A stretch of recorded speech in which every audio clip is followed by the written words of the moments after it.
여러분은 이제 우리가 성경을 우리가 보시면서 우리 렘넌트들은 항상 기억해야 될 것이 여러분의 영적 상태와 영적 수준에 따라서 성경이 깨달아지고 또 느껴지는 것이 다르거든요. 그래서 여러분이 이제 믿음이 성장할수록 이제 성경이 더 깊이 있게 여러분에게 와닿게 되어져요. 그래서 저도 이제 이렇게 청소년 시절에 성경 본 것과 또 청년 시절에 성경 본 것, 또 그때도 나름대로 은혜를 많이 받고 또 성경을 통해서 많은 힘을 얻었어요. 또 성경을 막 욕심내게 여러 번 읽어보기도 하고 또 읽을 때는 정말 그게 이렇게 감격스럽기도 했고 또 많은 저 자신에게 힘이 되어졌어요. 그리고 이제 신학교를 가서도 성경을 보는데 또 내가 어찌 이런 성경을 못 봤는가 할 정도로 성경 한 절 한 절 보면서 정말 잠이 안 올 정도로 밤을 지새울 정도로 성경 말씀에 이렇게 은혜를 받았어요. 그래서 뭐 말씀 보는 일이 얼마나 좋고 소중한지 참 그 은혜가 말로 다 할 수 없는데 이제 그래서 이제 성경을 이렇게 신약 성경을 한 절 한 절 이제 독해하면서 이제 읽기 시작해가지고 이제 이렇게 마지막까지 참 처음에는 뭐 성경을 내가 요한복음 한 번만 봐도 좋겠다 하는 그런 참 마음을 갖고 했는데 하다 보니까 이렇게 넘어가서 지금 오늘 요한 1, 2, 3, 4, 유다서까지 이제 다 보게 된 거예요. 그게 이제 몇 년에 걸쳐서 이렇게 뭐 또 목회하면서 학교 다니면서 또 내 공부하면서 이렇게 짬짬이 성경을 보는데 시간이 많이 걸리더라고요. 이제 뭐 일이 있거든요. 또 교회 다니면은 또 전도사로 일을 해야 되겠고 또 신학교 가면은 숙제도 많고 또 해야 할 일도 많고 내 시간이 거의 없어요. 또 목회해야지요. 예배 인도해야지요. 내 혼자 따로 공부를 할 수 있는 시간이 정말 거의 나오지 않아요. 그래서 여러분들도 자꾸 이렇게 핑계를 대시면 안 돼요. 나는 바쁘기 때문에. 나는 일이 많아서. 그럼 일 없는 사람이 어디 있겠습니까? 목회 하나만 해도 그 시간이 부족해요. 뭐 전도하러 나가야지요. 예배 인도해야지요. 새벽 기도부터 해야지요. 그 짜여진 틀에서 살아야 돼요. 또 학교 가는 것도 마찬가지예요. 학교에 가면은 그 여러 과목의 수업을 받아야 되고 또 레포트를 써내야 되고 무슨 도서를 참고하려면 또 그걸 봐야 되고 그 한 가지 신학교 하나만 다니기도 벅차요. 또 목회해야지요. 또 교회 가면은 뭐 이렇게 일해야지요. 다 그 일이 있어요. 그 속에서 나의 시간을 구별하고 나의 시간을 하나님 바라보는 큐티 시간을 갖는다는 것은 쉽지 않아요. 남이 하는 거는 쉬워 보이지만은 내가 직접 하려고 하면은 큰 어떤 결단하고 또 이렇게 마음을 먹어야 되는 거예요. 그래서 뭐 어떤 사람은 그럼 노는 사람은 시간이 많겠느냐? 노는 사람은 또 시간이 더 없어요. 바쁜 사람일수록 시간을 쪼개서 한 절 한 절 이렇게 하다 보면은 뭐 누구한테 여러분 보여주려고 하는 게 아니라 성경을 내가 편안한 마음으로 한 절 느끼고 깨닫고 또 이것을 내가 읽고 그런 여러분만의 묵상의 시간이 하나님 바라보는 시간이 있어야 될 거예요. 그래서 저는 그게 있었기 때문에 지금까지 제가 곁길로 가지 않았던 이유 중에 하나인 줄로 저는 확신해요.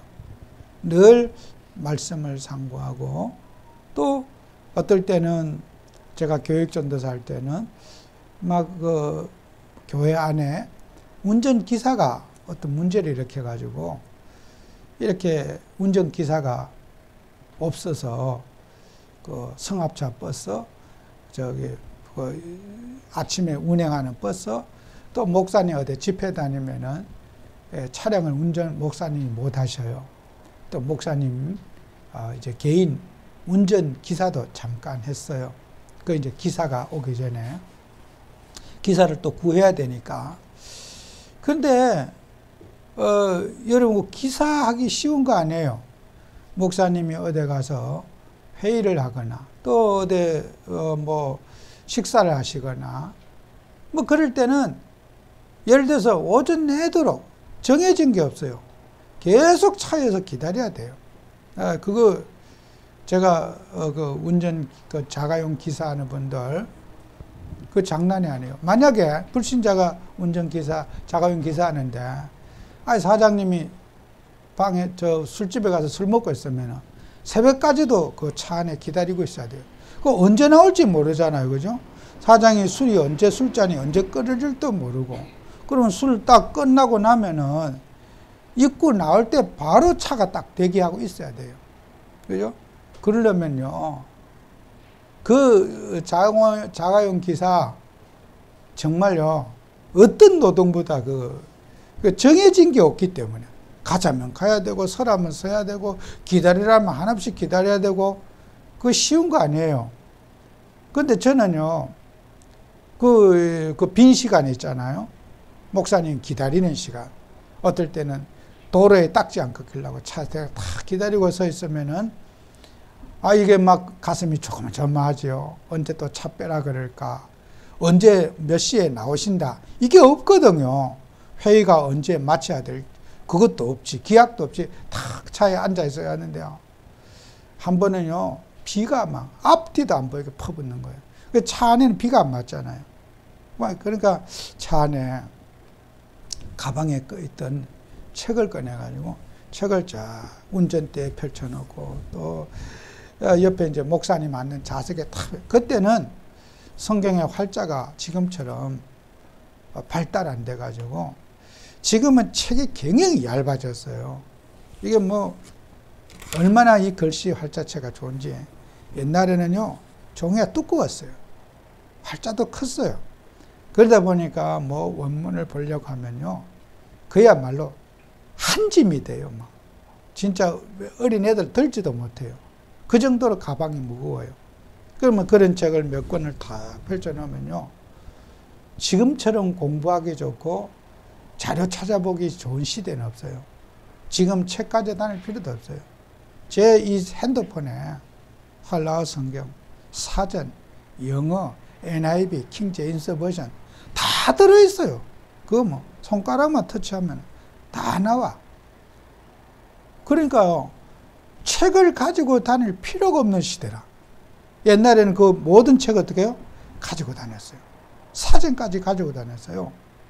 그런 게 없으니까 한 번에 이렇게 탁 이제 목사님 언제 나오실지 모르니까, 그래 이제 내가 앉아서 운전대에 앉아서 공부를 하고 있는데, 그때 이제 목사님이 그 폭우가 쏟아져서 밖에 안 보여요. 안에서도 한번. 근데 목사님이 우산을 쏘고 내가 자기가 왔는데도 내가 온 줄을 모르고 책 보는 걸 보고는 이제 목사님이 한테 이제 공부하는 게 들켰어요. 그래 목사님이 일요일 날 강단에서 말씀하시더라고. 김명일 전도사는 앞으로 청년부만 맡고 일절 일을 시키지 말고 공부에 전념하도록 하라고. 이렇게 딱 강단에서요, 나한테 얘기 안 하고, 그러면서 이제 제가 공부방을, 그 목사님 사택이 크게 있는데, 그 방 하나를 저한테 주더라고요. 다른 거 하지 말고, 그 방에다 공부하고 하라고. 목사님이 또 이렇게 그 감사원에서 일하시던 분이라 가지고, 또 공부를 또 많이 하신 목사님이에요. 그 어린 전도사가 공부하겠다고 하니까 그 모습을 보고, 야, 얘 운전할 운전시켜서는 안 되겠구나. 이 전도사 운전시켜서 안 되겠구나. 이런 공부하는데 도와줘요. 그래서 이제 청년부 토요일 설교 한 번만 하면은 이제 공부, 제 방에 그 사택에 공부방도 주시고, 그래서 이제 사택에서 밥 먹고, 또 이제 이렇게 늘 하고, 특별히 이제 필요할 때가 있으면은 목사님이 저를 불러서 이제 어떤 중요한 이제 이런 목사님들 모임에 이런 데 가실 때는 이제 일반 그 기사를 쓰지 않고, 전사님 시간 있냐고 물어봐서 제가 이제 운전해서 가면은, 그때 이제 제가 교계 어르신 목사님들을, 신영균 목사님이나 또 여러 교계 어른들 있잖아요. 이런 목사님들을 그때 이제 가서 뵀어요. 그래서 그때부터는 목사님 아시고는 차에 기다리지 말고 같이 호텔에 들어오라고. 그러면 이제 그 호텔에 들어가면 의자도 배려해주고, 우리 교회 전도사님이라고 소개해주고, 이제 앉아있으라고 회의를 하고, 이제 그래서 항상 목사님이 그런 이렇게 배려를 해주시고, 제가 그때 이제 배운 게 많은 걸 배웠어요. 제가 총회 일을 하고 할 때도, 그래 이제 어른 나이 드신 목사님들이 회의하는 거, 어떻게 하는 거, 이런 걸 그때 긴 놈으로 이렇게 보면서, 저렇게 하시는구나. 그런 이제 그 어린 시절에, 청년 시절에 제가 그런 걸 본 게, 제가 이렇게 좀 전에 교계를 섬길 때도 많은 참고가 되고, 또 이제 그때 보신 또 어른 목사님들도 저를 기억하는 분이겠고, 그 전도사가 자네였는가, 당시에는 참, 뭐 이런 말씀 하시는 분도 있고, 제가, 그래도 한국교회 그래도 내노라는 어르신 목사님들이 이제 그렇게, 접할 수 있는 기회가 되었고. 근데 제가 왜 이런 얘기를 하냐면요. 성경을 보면서, 그래 이제 목사님이, 또 갑자기 또 어디 소개를 하더라고. 그 목사님이 이제 목사님들을 여러 100명을 이렇게 또 모셔서 식사도 대접하시고, 이런 참 섬김을 잘하신 목사님이어가지고, 그 뭐든지 저한테 다 맡겨요. 그러더니 또 소개를 해요. 우리 김명일 전도사는 이렇게 특별한 이런 성경에 있다고 좀 강의를 들어보라고. 그래서 제가 얼마나 그 목사님이 정말 이렇게 저한테 한마디도 안 하시고 뭐든지 일방적으로 이렇게 하시는데, 제가 성경을 보면서 이제 그 한 절 한 절 보면서, 전도사 때 이제 성경을 보고 이제 목사가 되고, 그래 내가 이 성경을 한번, 후대가 볼 수 있도록 이 성경을 주석을 한번 써봐야 되겠다 하고, 이제 그때 이제 지하에서 목회를 하면서 쓰기 시작했어요. 이제 주석을 써가지고 정말 원고를 막 이만큼 이제 준비를 하고 했는데, 그 지하에는 이제 곰팡이가 나고 여름에 습하니까 이제 그 원고가 막 이제 인쇄도 못하고, 또 인쇄하는 방법을 내가 알 수 있는 것도 아니고, 어떤 타이프를 치거나 이제 그런 거 이제 하는 분들이 있어야 되는데, 뭐 경제적으로도 환경으로 할 수가 없으니까 계속 그 이제 보관을 해놓고 있다가, 어느 날 이제 이사할 때 보니까 썩어가지고 곰팡이 나서 그 이런 원고가 그냥 나중에는 버리게 됐어요. 그리고 이제 제가 이 복음운동, 다락방 운동을 접하게 됐던 거예요. 제가 다락방 운동하면서 이 주석을 안 내기를 천만다행이다, 그런 마음이 제가 들더라고. 복음을 깨닫고 그리스도를 깨닫고 나서 성경을 또 이렇게 이제 다락방 운동하면서는 현장 다니라고 또 이 성경 볼 시간이 없더라고요. 한 거의 10년 가까이는 성경을 제가 안 봤어요. 안 보고 그냥 예배만 다녔어요. 뭐 매일같이 그냥 다람쥐 쳇바퀴 돌면서 예배 다니느라고 한 약 10년여간에는 성경 덮어놓고 막 성경 펼쳐보지도 않았어요. 정말 오랜 시간이죠. 뭐 현장에 일주일에 뭐 어마어마한 시간들을 현장 다락방을 다니니까 성경을 덮어놨어요. 한 번도 펼쳐본 적이 없었어요. 그래서 우리 뭐 전도자 메시지 들으면 받아 적고 막 집회 다니고 막 어디가 막 그렇게만 했지 내 스스로 성경을 본 적이 없어요. 한 10년여간을. 그렇게 이제 하다가 어느 날 제 인생이 시간표가 오더라고요. 너무 곤고하고 힘들었어요. 너무 힘들고 막 그냥 의욕도 없고 무기력하고 할 때 그때 하나님이 다시 성경 말씀을 붙잡게 해주셨어요. 그때부터 이제 성경을 보기를 이제 시작을 했는데 또 다시 처음 하는 마음으로 한 절 한 절 다시 보기 시작했어요.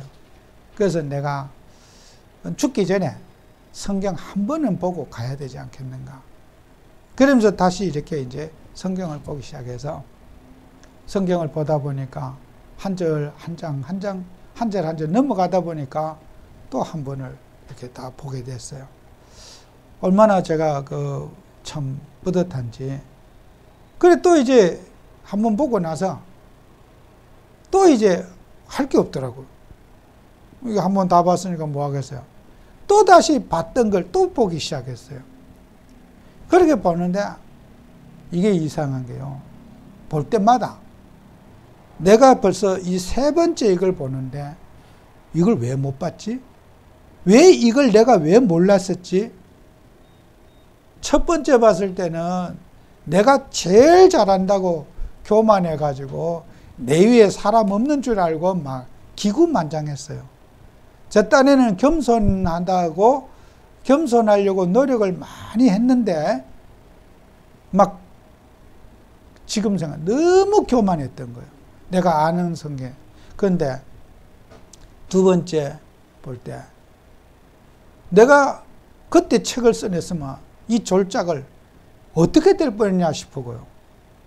두 번째 봤을 때는, 세 번째 봤을 때는 내가 어떻게 이렇게 뭘 안다고 떠들었던가, 어떻게 이렇게 성경의 말씀이 이렇게 정확무하게 기록되어 있는데 내가 이걸 몰랐던가. 이렇게 볼 때마다 내 영적 수준에 따라서 성경이 깨달아지는 게 다르더라고요. 성경이 깨달아지는 게 달라요. 같은 책인데, 같은 문장인데 내 영적 상태에 따라서 성경이 다르게 내게 적용이 되더라고요. 제가 왜 오늘 길게 이런 얘기를 하는지 하면요, 여러분이요 성경을 보셔야 돼요. 성경을 봐야지 신앙의 뿌리가 내리지.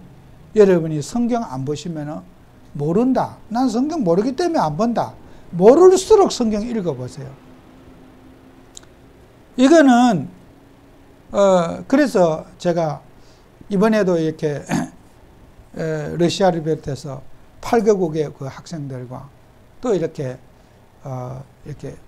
말씀을 나누었잖아요. 그런데 어제 제가 이렇게 하면서 모르는 이제 우리 한국 우리 교회 이제 복음운동하는 교회 이제 큰 교회 목사님들이 여러분 들어오셨더라고요.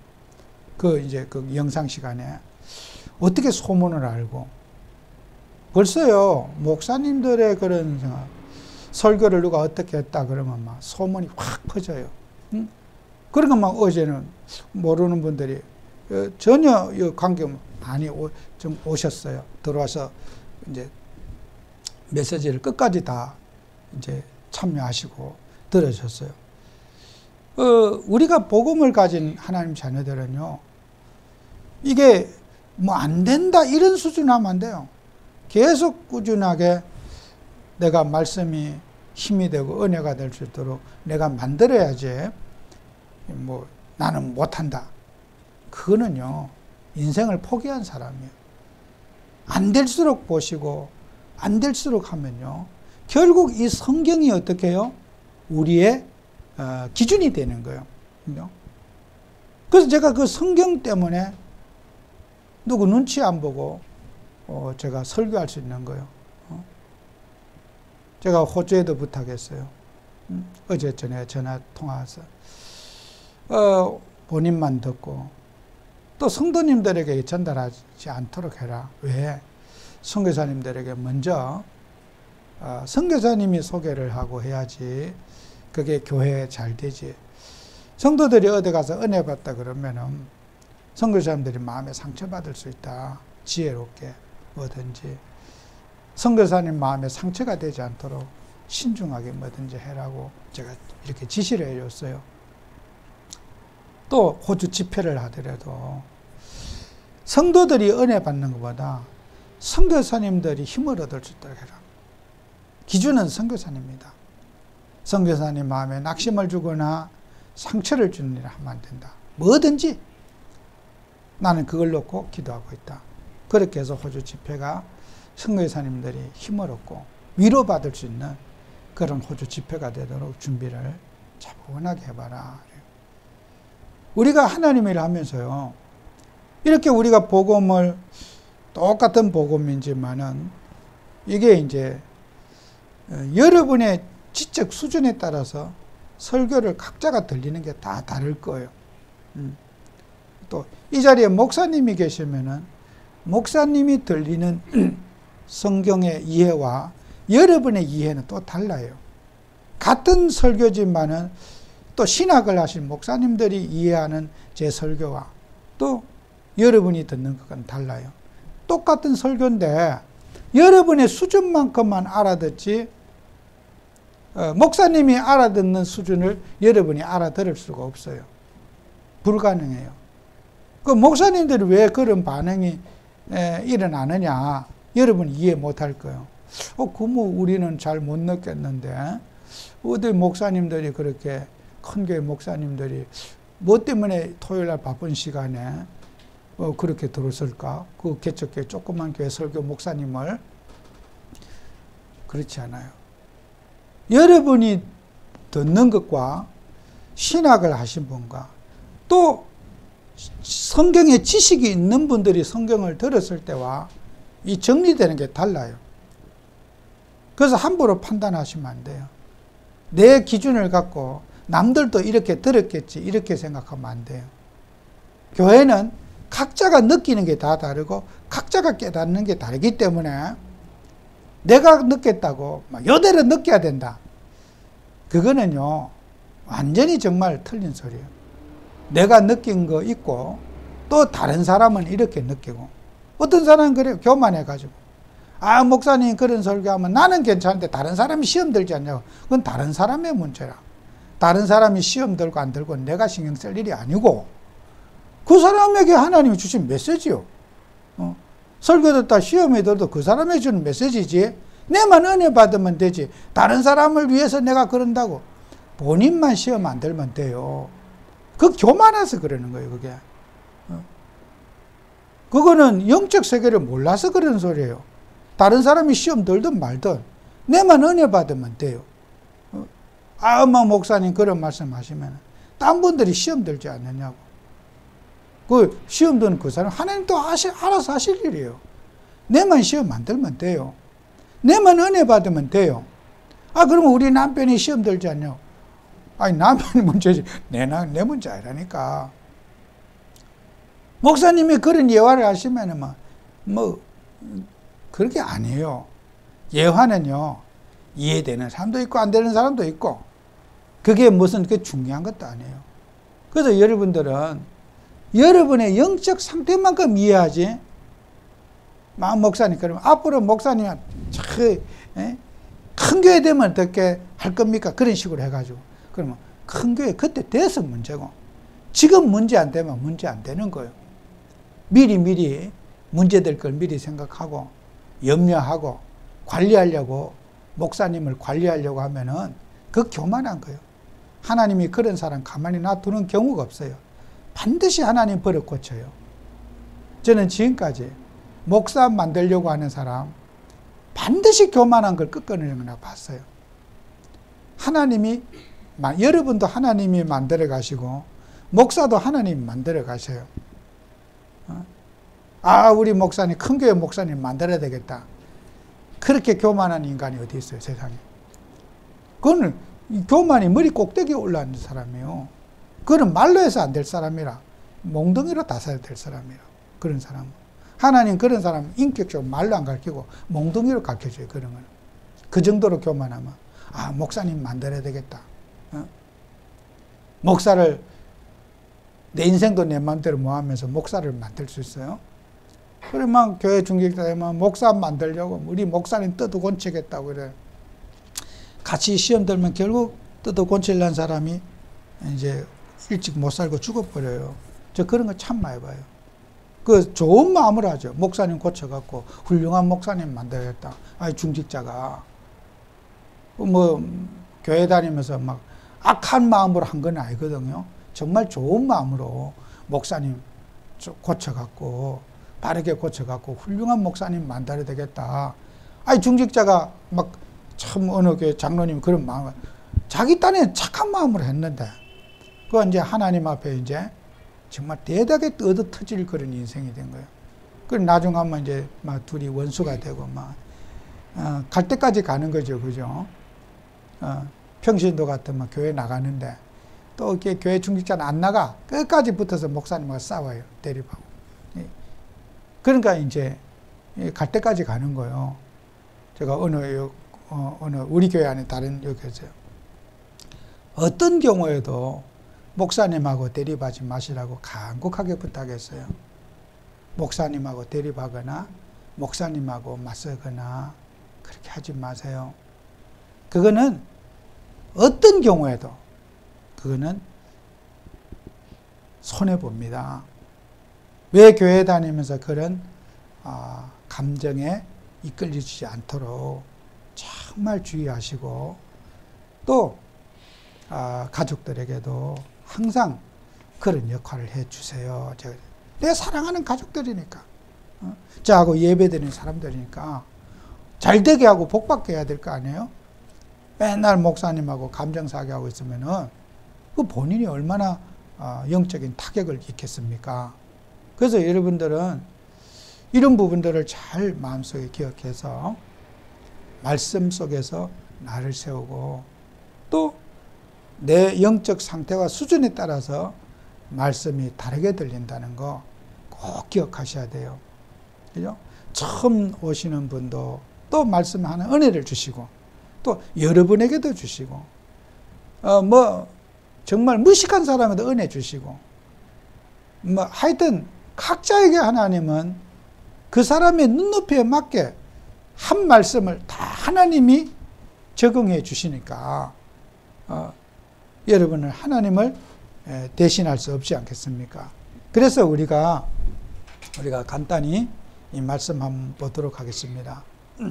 그래서 여러분은 하나님의 인도하심을 따르자. 인도하심을 따라. 우리가 항상 우리가 성령의 인도를 받고 하나님의 인도를 받는 삶을 살아야 돼요. 그죠? 인도가 뭐겠어요? 여기서 여기까지 인도 있잖아. 인도를 잘 받아야 돼요. 그죠? 그래서 내 집에까지 갈 때 인도를 잘 받고 또 그 주어진 상황마다 하나님의 도우심을 받아 나가는 걸 우리가 인도라 그래요. 인도 받아라. 인도. 막 미래일까지 막 인도 받으려고 하지 말고 오늘 이 시간에 예배의 인도를 받고 오늘 우리 예배 왔으면은 예배의 성령 인도를 잘 받고 또 집에 가서는 집의 인도를 잘 받고 이래야지. 여기서 집에 인도 받으려고 기도하고 이러지 말고 지금 오늘 예배 오셨으니까 오늘 예배의 성령 인도 잘 받게 해주세요. 이렇게 말씀을 들을 때 인도받아 잘 듣게 해주세요. 눈에 보이는 요 순간순간을 인도받는 것을 우리가 인도받으라는 거예요. 내일 있을 내일 인도 잘 해주세요. 오늘 이 시간 성령께서 나를 인도해 주세요. 그래서 이게 항상 신앙은 지금이어야 돼요. 지금만 인도 잘 받으시면은 현재만 인도 잘 받으면은 다 잘 되게 되겠어. 미래 인도 잘 받으려고 하지 말고 지금 인도 잘 받자. 그 일을 잘하는 사람은 오늘 주어진 일을 깔끔하게 잘 처리해요. 미래 일을 잘 처리하는 게 중요한 게 아니고 오늘 하루 할 일을 잘 하는 사람, 그게 인도 잘 받는 사람이에요. 그죠? 업무 잘하는 사람이잖아요. 그죠? 그러니까 여러분들은 신앙은 항상 지금 현재형이 돼야 돼요. 현재형. 지금. 어떤 사람은 이 과거형인 사람도 많아요. 과거에 잘했던 것 같고 늘 이런 사람. 어떤 사람은 또 미래에 잘하려고 하는 사람. 앞으로 잘하겠습니다. 앞으로 지금 잘하면 돼요. 그죠? 지금 잘하면 돼요. 그러니까 여러분요, 이런 과거형과 미래형의 사람을 여러분은 치유해 주셔야 돼요. 어떤 대화도 그래요. 자기하고 아무 상관없는 얘기를 막 얘기하는 사람, 그건 듣기 싫죠. 그죠? 지금 내가 어떤 일을 하고, 이런 거 하면 형님 우리가 대화가 되잖아요. 그죠? 우리 신앙은요, 이거예요. 현재형. 과거형의 사람, 미래형의 사람. 이 치유해 주셔야 돼요. 어떤 사람은 꿈만 크고 막 아무 일도 하지 않고 막 앞으로 큰일 할 사람이라고 막 말은 용기가 좀 나겠죠. 앞으로 큰일 할 사람이라고 막 지금 인도를 잘 받는 그런 사람이 돼야 된다. 그래서 우리가 하나님 믿는 우리에게 여러분이 믿음 생활하면서 우리는 종교 생활의 한계를 잘 알아야 돼요. 종교 생활의 한계. 예수님께서 우리에게 비유로 성경 말씀에 하시기를 마태복음 12장 38절 45절에 있는 그 말씀인데요. 예수님께서 우리가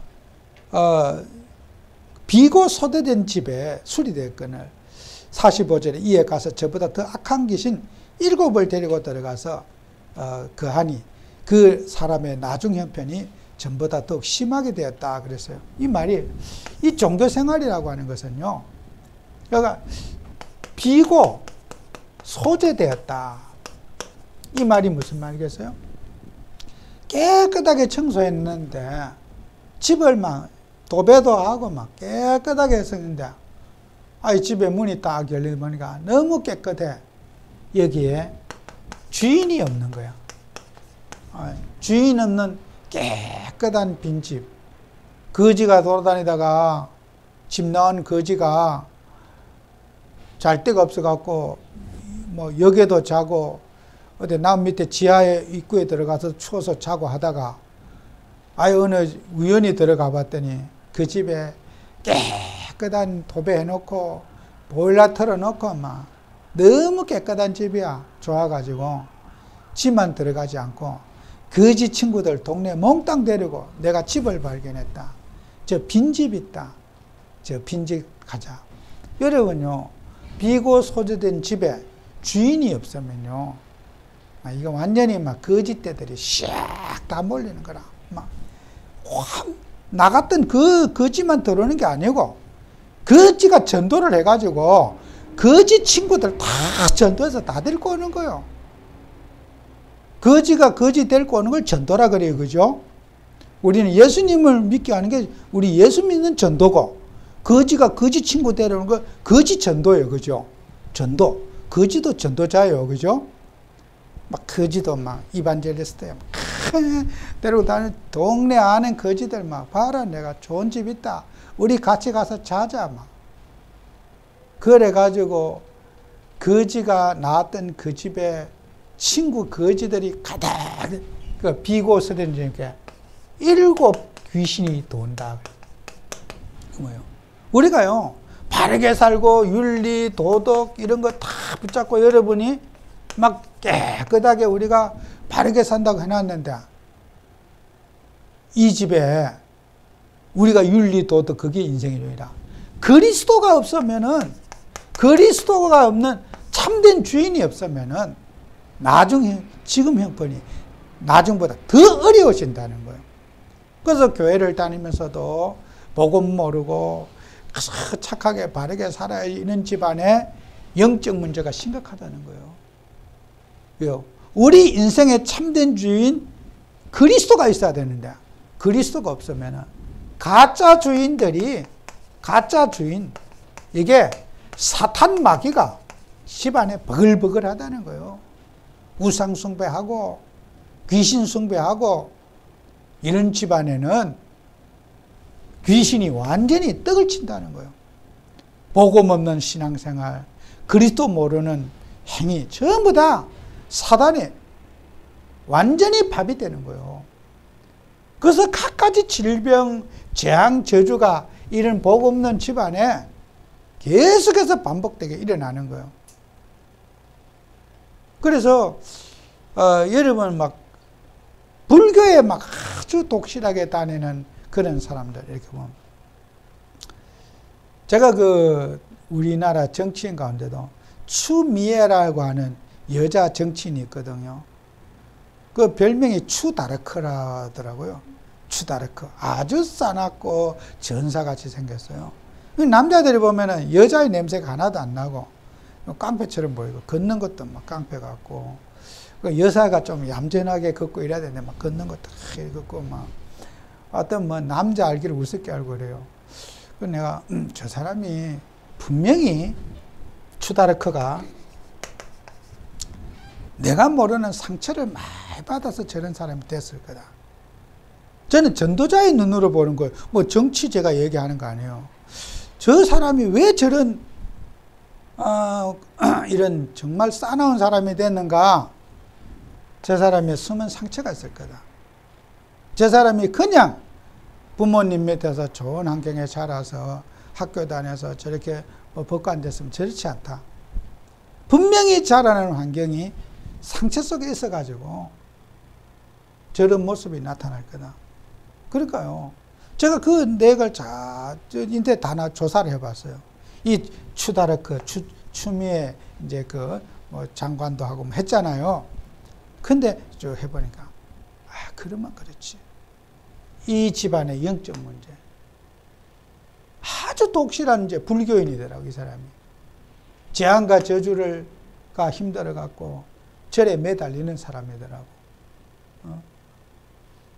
그러니까 가정과 인생이 뭐 누구는 또 남편이 교통사고 나지, 자식이 교통사고 나지, 이러니까 이게 뭐 어떤 계속해서 재앙과 저주에 시달리니까 이 사람은 강해질 수밖에 없는 거예요.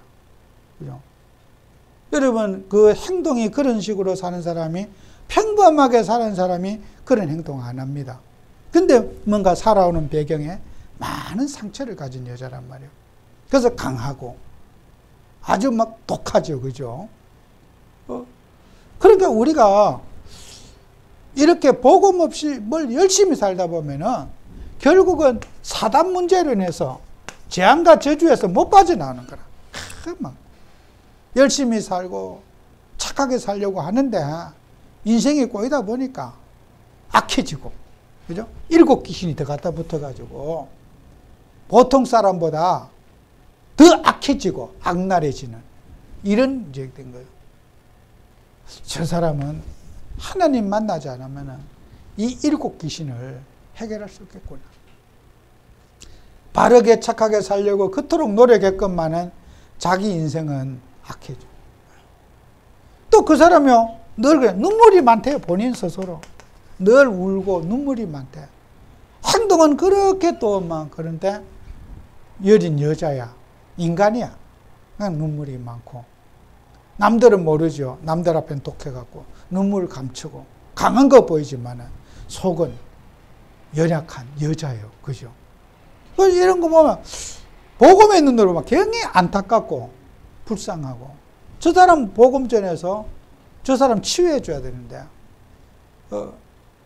저는 정치하려고 그런 사람 분석하는 게 아니고 전도 대상자라서 제가 분석해 보는 거예요.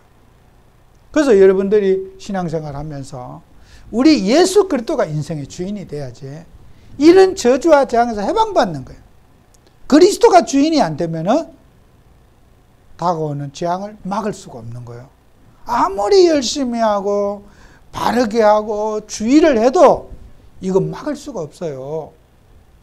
그래서 여러분은 그리스도, 이 한 분 속에 참된 주인이 돼야지 가짜 주인들이 집안에 역사하지 않는 거예요. 사단 마귀가. 그래서 우리 하나님의 자녀들은 한 가지, 여러분은 다른 거 아니라 복음이 뭔지 이 복음에 대한 이해가 충분히 해야 돼요. 다른 걸 생각하지 말고 그리스도가 뭔지, 그래서 여러분들은 지금 우리가요, 새로운 피조물이라 그랬어요. 피조물. 그리스도 안에 있으면 이전 것은 지나갔다, 보라 새 것이 되었다. 새로운 피조물이라고 했어요. 그래서 우리가 하나님 자녀가 또 더 여러분이 기억해야 될 것이, 여러분은 기도의 응답을 실제적으로 누려야 돼요. 하나님 자녀가요, 기도를 반드시 누려야 돼요. 기도해야지 복음이 지식이 되지 않아요. 그리스도가 기도 안 하면요, 그리스도가 뭐지? 이래 돼요. 그래서 기도할 때 성령이 역사하고, 기도할 때 하나님이 확인되고, 함께가 누려지는 게 기도거든요. 복음이 지식이 되는 게 아니라 능력이 나타나야 돼요. 삶을 치유하고, 기쁨이 있고, 감사가 있고, 이게 돼야 되잖아요. 그죠? 기도응답. 그래서 대부분 많은 사람들은 시작이 잘못됐어. 틀린 시작. 복음으로 시작 안 하고 종교로 시작하고 이렇게. 그래서 하나님을 이해하지 못하고 교회를 다니는 거예요. 아, 저렇게 교회 오래 다니는데 왜 저러냐? 복음을 모르고 다녔기 때문이에요. 그리스도를 모르고 교회 10년, 20년 뭐 다녔다는 거죠. 하나님이 문제가 있는 게 아니고, 교회가 문제가 아니고, 복음 모르고 종교 생활했기 때문에 인생이 문제가 있는 거지, 하나님 문제 있는 게 아닙니다. 그래서 우리 하나님 자녀들은 빨리 복음에 대한, 하나님에 대한 오해부터 풀어야 돼요. 예수님은 그리스도시다. 이걸 빨리 풀어줘야 돼요. 당신이 알고 있는 그 예수가 아니고 그리스도신 예수님을 네가 믿어야 된다. 이 오해부터 빨리 우리가 풀어줘야 돼요. 이게 제일 시급한 우리가 과제고, 그죠? 이 오해를 풀어주지 않으면 이들에게 있는 문제를 어떻게 막을 수가 있겠어요? 그리고 우리가 하나님의 뜻을 위해서, 여러분은 하나님이 용서하는 죄도 있고 용서 못하는, 오늘 성경 말씀 보면은 용서받지 못하는 죄가 있다고 그랬어요. 그건 뭐냐? 배교하는 걸 말해요. 배교. 하나님을 믿는, 교회를 다니고 믿는 사람이 이단에 빠져가지고, 이단 교리에 들어가가지고 그게 사상이 된 사람, 하나님이 이 배교한 사람, 성령을 회방한 죄, 성령 회방죄, 이 회방죄는 용서 안 한다는 거예요. 이런 사람 전도할 필요 없다는 거예요. 목사님 경험적으로도 정말 이단에 들어가서 몇 년씩 산 사람들, 한 번도 제가 전도한 적도 없고, 그 사람들 복음 받은 적도 없고, 내가 뭘 말하면 가르치려고만 하지 듣지도 않더라고. 이 저주받은 사람들이구나. 여러 길거리 여러 전도하는 이단들 보세요. 여러분 말하면 듣는 줄 압니까? 안 들어요. 정말 내가 하나님이 저절로 붙잡아요. 하나님, 저런 사람은 어떻게 해야 돼요? 내가 무슨 말은 안 들어. 지 할 말만 딱 생각하고 있어. 나를 가르치려고 그래. 이게요, 여러분, 이런 이단들이요, 시간 낭비하지 말아요. 예수님의 이름으로 결박해야 될 결박 대상이라. 여러분, 이단에 진짜 빠진 사람은요, 예수 이름으로 결박시켜야 될 대상이지, 커피 사준다고 해서 그 사람도 변화된 거 아니에요. 주 예수 이름으로 권세를 가지고 결박시켜야 돼요. 여러분이 커피 사주고 이런 거, 그럼 대상을 보고 해야지. 이거 안 될 사람 붙들고 맨날 그래 봐야 소용없어요. 그래서 우리가 이런 부분을 오늘 성경에서 말하고 있죠. 이런 사람들이 뭐예요? 죄의 습관에 노예가 된 사람이라. 죄의 습관에 노예가 된 사람. 이거요. 이번 주에 어떤 살인범이 두 사람의 그 자매를 죽였어요. 교도소 나온 지 얼마 안 돼가지고. 이 사람이 이제 교도소에 있을 때, 자기는 나가서 그리스도의 빛을 발하겠다고 막 인터뷰도 하고, 그래갖고 교도관과 또 그를 가르쳤던 목사님이 막 보정을 서고 해가지고 이제 선처를 받아서 일찍 감형을 받고 나왔는데, 특별히 나왔는데, 이 사람이 얼마 안 돼서 두 사람의 여자를, 자매를 죽인 거예요. 그런데 이 사람이요, 막 이제 수갑 채우고 막 마스크 끼고 막 가는데, 막 가면 화를 내면서 내가 더 못 죽여서 아니다 그러면서 막 그렇게 가는, 마이크 대니까. 그리고 막 기자 발로 차버리고 마이크 쫙 쥐어버리고 막 내가 더 못 죽여서 아니다 그래요. 아니, 그리스도의 빛을 저렇게 바라나. 그 사람이 앞으로 나가서 내가 살면서 그리스도의 빛을 바라고 살고 싶다고 이렇게 인터뷰를 한 사람이, 그 인터뷰도 봤어요. 그런 사람이 그 그리스도의 빛이 막 사람 죽이고 더 못 죽여서 아니다. 그게요, 죄의 노예가 되는 사람이라. 자기가 어떤 살기 위해서 흉내낸 거지 진짜 복음을 받은 게 아니에요. 그 사람요, 가짜요. 그게 어떻게 진짜 예수를 믿으면 사람을 더 못 죽여서 아니라고. 두 명의 자매, 아무 그 참 어린 그 자매들 둘을 죽여놓고도 그렇게 양심의 가책도 없고. 그게요, 이 양심에 화인받은 사람, 죄의 노예가 되어 있는 사람이에요. 그래서 우리는 하나님 믿으면서 여러분들은 결론으로 정말 인생 작품을 만들어요. 그 인생 작품이 뭐예요? 로마서 16장 1절에서 17절인데요. 하나님 믿는 우리에게 여러분은 정말 교회에 사랑받고 사람들을 위로해주고 또 그런 기념비적으로 남는 그런 인물들이 되기 바라요. 오늘 우리 하나님 자녀들이 복음 가지고 정말 영적 생활하면서, 아까 제가 서론을 조금 길게 했잖아요. 그거 진짜 중요한 말이에요.